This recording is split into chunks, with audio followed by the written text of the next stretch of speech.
Well, I'll just let you kind of talk about, I guess, just what it's been like, for y'all kind of, just, trying to cover stories and gather stuff and report during this time. I mean, what kind of, week to week, what that's been like. And, is it like more features you're doing, stuff like that? If you just want to talk about that, that'd be Yeah, great. I mean, our setup is right now.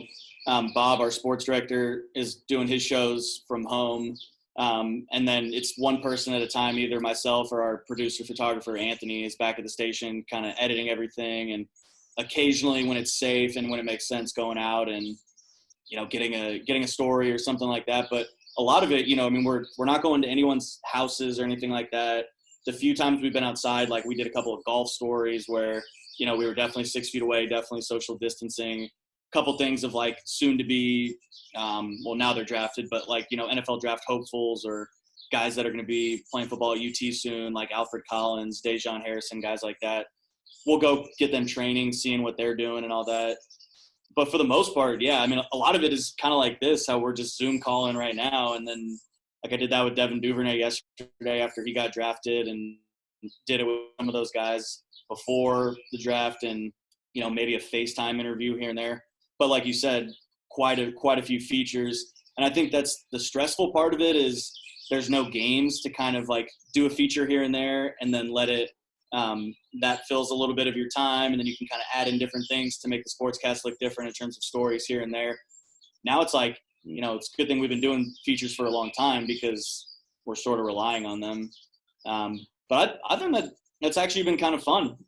I miss the face-to-face interaction actually in person of interviewing people. But the Zoom, I'll tell you, it saved us a little bit of time. You don't have to get in the car, lug the sticks, throw everything in the trunk and drive 45 minutes to interview somebody. Hop on, see their face on Zoom, and it records, and there you go. You drag it into the system. But I wouldn't want it to be like that forever, though. I'd want it. Obviously, hopefully, we can get back to something normal in the next couple months whenever it's safe.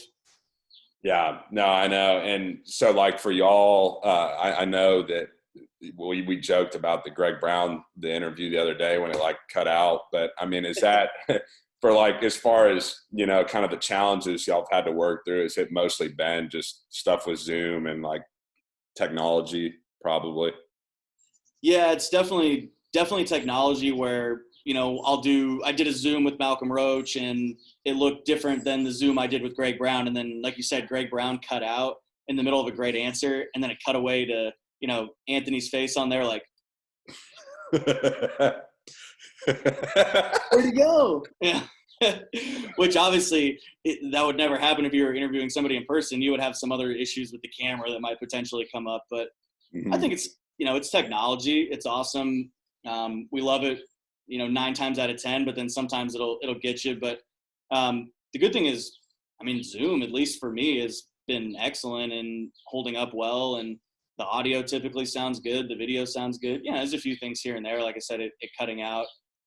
We've done a few FaceTimes that have, I did a FaceTime with Devin Duvernay before the draft, and I had my whole like thing set up where we had just like these little patches of turf, and I was like, I'm gonna make this look like artsy and all that. And I put the turf up on the wall, and then I had this Longhorn box that just had like the logo, and then I had the phone to the right of it, and I got my camera there. I'm thinking I'm like all artsy, and then he's like giving a great answer to this one question, and then it pops up. I can hear his audio, but then it pops up, poor connection, like reconnect, and I'm like, the perils of sports journalism during coronavirus times, I guess. Yeah, seriously. No, I actually saw that setup because I think in one of your, like on Twitter or something, and I was loving it. I was like, man, JB, he's got it going. Like, But, appreciate that. No, but that's the fun part too, is you can get a little bit more creative and, maybe throw, GoPros, different things like that into your shots and all that. Yeah, no, totally. Man, you are having good weather today too, huh? It's like. Can you hear that bird in the background? Yeah, man. Hopefully it's not distracting. I'd go inside if it's distracting. The Hootie and the Blowfish over there, they're making some noise. Right? Yeah, I know.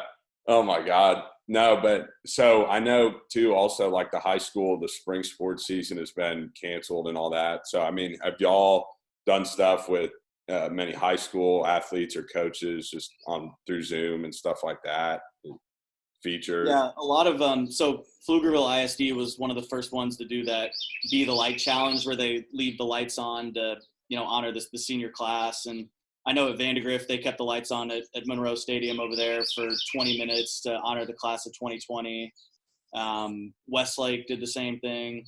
So we've done different things like that, a couple interviews with coaches here and there, athletic directors that have found different ways to honor those high school seniors. Because, I know we've talked a little bit, and it's such a bummer for you guys in college to get robbed of that last semester of, not only your internships, but just the college life in general, getting to walk across the stage and do all those kind of things. I think it's great. You've had a great attitude about it, and a couple other, guys and girls that I've talked to have had a great attitude about it too. But the senior athletes also, we talk about from our standpoint with news of all these, college athletes of, hey, maybe, Miranda Ellis with the UT softball team can get a year back. She can come back and do it again. You can't do that if you're not an athlete in college. And I guess you could technically, but it won't ever be the same with the group of friends that you have and, the organizations that you're a part of and all that. And then at the high school level, it's the same way. You definitely can't do that. There's no red shirting in high school. We can't, Right. We can't get UIL to say, nah, the boys at Hendrickson had something special going on the diamond this year, so they can come back. But Run it back. yeah. Yeah. All jokes aside, though, it's such a bummer. So we tried to do a decent job of highlighting that, not to the level of Scott Van Pelt Sports Center, senior night kind of stuff, but we do what we can, because it really is a bummer that they got robbed of that. Yeah.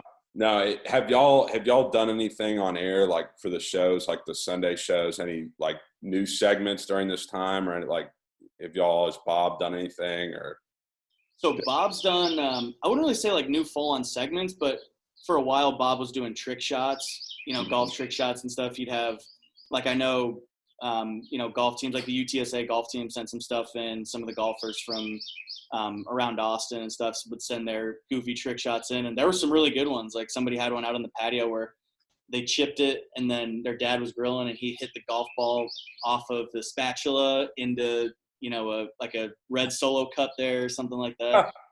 So we've tried to do fun things like that, and the Sunday night show has been a little bit different, where Bob's at home anchoring from the blue turf, and then I'm back in the studio, and we kind of go back and forth, and it actually hasn't been that bad. Sometimes you worry about a delay with those kind of things when he's on, a cell phone and whatnot, but it's actually looked all right. And I think, like you asked about segments, not really a bunch of crazy things in terms of that, but we've been able to go longer with interviews and stories than we normally do. And that kind of goes back to your first question about, the features and how we've been able to put together meaningful content still. And I'm really proud of the way we've been able to do that, of, not making an interview longer just to make it longer, but, kind of trying to dig a little bit deeper into something. And if it's good, then, you can let it play out a little bit longer. And whereas before it'd be like, hey, well, we got a UT baseball doubleheader today. UT softball's #1 in the nation. Like, let's get their highlights in. Mm-hmm. NCAA tournament would have been ending a couple weeks ago. Yeah. Showing stuff about that. Obviously, the NFL draft now, like, you're trying to squeeze everything in with games and all that, but now we can really just let things go longer and even do like with Greg Brown. You mentioned him. Like, we did a one-on-one with him. We did a one-on-one with Devin Duvernay. Those things in the past, with a lot of other things going on, may not have been one-on-one type interviews, but now they are. Yeah. Yeah. I was going to say, you're like, it's almost in a way like exclusive, but you're right. 'Cause it's not like a big media scrum where you're trying to get you can just be like, hey, Greg, when you have a minute, can we?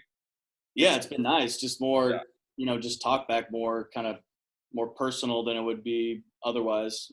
Right. Where like Greg would have done his thing, which is fine. This is the way it usually is. He would have done his deal at Vandegrift High School at 9 a.m, and everybody would have showed up. We'd have gotten pictures. We'd done a big media scrum and then left, Yeah, I know. So Jeff, and how have you been personally? I know it's probably different in Austin, just things shut down and not being able to go out, but you're doing good. You're making it through and everything. So yeah. I miss the local dive, James. I miss having a brew with the boys at the local dive. I'm sure. No, I'm lucky that I've been, staying healthy, like most people, just trying to follow all the rules and do our part to get back to normal life at some point. But to me, it's helped being able to safely go into the station and actually get in my car and drive 15 minutes to work, go to the office and all that. I think it's been a little bit more difficult for people that have been full on work from home. I know I've talked to, some friends that are in the business. One of my friends, Tyler Griever, he works at WHAS in Louisville, and he's full on work from home doing all his stories there. And, he said it's kind of brought out a little bit more of a creative side. Yeah. For him, where he's like, oh, I'm going to, he did some stand-ups with like cooking materials one day for like sports. And, maybe I would have done something like that if I was stuck at home every day. Yeah. But I think for a lot of people, it's been tough just being at home. And obviously, you're a real personable guy. We get into this business because we want to meet people and interact with people and tell great stories and, be at games and be in that spot, that's the most important spot and all that, and talking to people. So right. I'm rambling, but you get it. We do this job because we want to interact with people. And I think that's the toughest thing right now is can't really do that. Yeah, exactly. Yeah. That's really why I wanted to talk to, you and people in this industry, is just because like you were just saying, that's kind of what we build, we pride ourselves on, and just, enjoy is being around these coaches and players and people out in the community, and like the face-to-face, like you were talking about. And it's like something like this has taken a lot of that away. So I was like, our professor was like, think of people who've been, affected, and I'm like, well, that's a big, people like Jeff and, sports TV people really have been definitely impacted.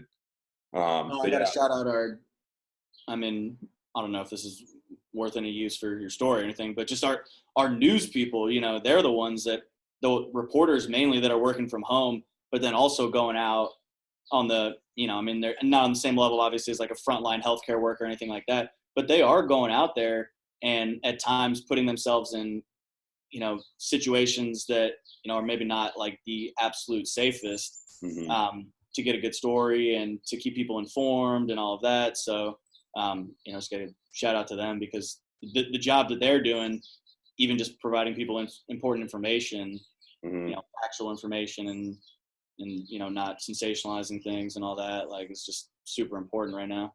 Totally. Yeah, no, I'm with you there. Do y'all have to wear a mask if y'all do get to go out, and is that like required? Yeah. So like when I did the Alfred Collins thing, I wore a mask most of the time. Okay. When I was out shooting that. But like I said, when we go shoot stuff out there, it's real quick. It's like he was doing some cone drills in Bastrop. So I drove out there and I actually used I don't know if I took a picture of it, so I don't know if I could send you the picture, but I got the wagon out that we carry stuff up to, to the drum to cover basketball games. Yeah. Got the wagon out and then leaned the fish pole with the mic on it up against that, and then I was like quite closer to 10 feet back with the camera. So he just kind of stood in front of that, and then had to like wipe everything down afterwards. Yeah. So honestly, I don't put this in the story, but I try to avoid going out and doing stuff like that just at this point, because unless it's going to be this like amazing story that I think is going to be really impactful and people are going to like really, really enjoy, and I'm kind of like, I don't really know how worth it that is for anybody, just with given the times right now.